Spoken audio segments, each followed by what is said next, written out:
তো দেখো আমরা ইস্কনের মধ্যে ঢুকে পড়েছি এবং ওই দেখো ইস্কনের চূড়া দেখা যাচ্ছে। এরপর এমন একটা জায়গায়, এমন একটা মাঠে আমরা এখানে এসে দাঁড়িয়েছিলাম এই পার্কিং এর দিকটায়। তো ওখানে বসে একটু সকালের খাবারটা খেয়ে নিলাম। তারপর আমরা একটু গঙ্গার দিকে গিয়েছিলাম। এই ঘাটটার নাম ছিল সতীমাতার ঘাট। তো এই ঘাটের থেকে ফেরার পর আমরা গোশালা দেখবার জন্য যাচ্ছিলাম। তো ইস্কনের মন্দির থেকে কিন্তু গোশালাটা অনেকটাই দূরে। আমরা তো প্রথমে বুঝতেই পারছিলাম না কোন দিকে, তারপর সবার কাছে শুনে শুনে আসলাম। তো আসার পর দেখো এবার এখানে কত লোক, সবাই কিন্তু এখানে গোশালার গরুগুলোকে দেখতে এসছে। তো আমরাও দেখতে চলে আসলাম। এখানে যেন অনেকেই এই গরুগুলোকে কলা বা এরকম জাতীয় কিছু খাওয়াচ্ছিল। আর এই যে গরুটা, এর কিন্তু অনেক বয়স হয়ে গেছে।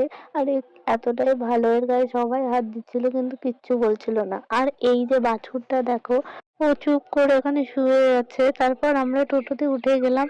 কেন যাওয়ার সময় এতটা পরিমাণে হাঁটা হয়েছে, আসার সময় আর কেউ হাঁটতে পারছিলাম না। তো ওখান থেকে ইস্কনের এই মন্দির পর্যন্ত টোটোতে আসলাম। আর এই যে দেখো ইস্কনে কত সুন্দর একটা রথ ছিল।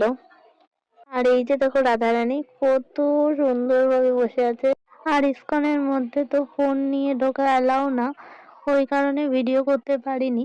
তো এই যে আমরা এবার বাড়ির দিকে রওনা দিচ্ছি।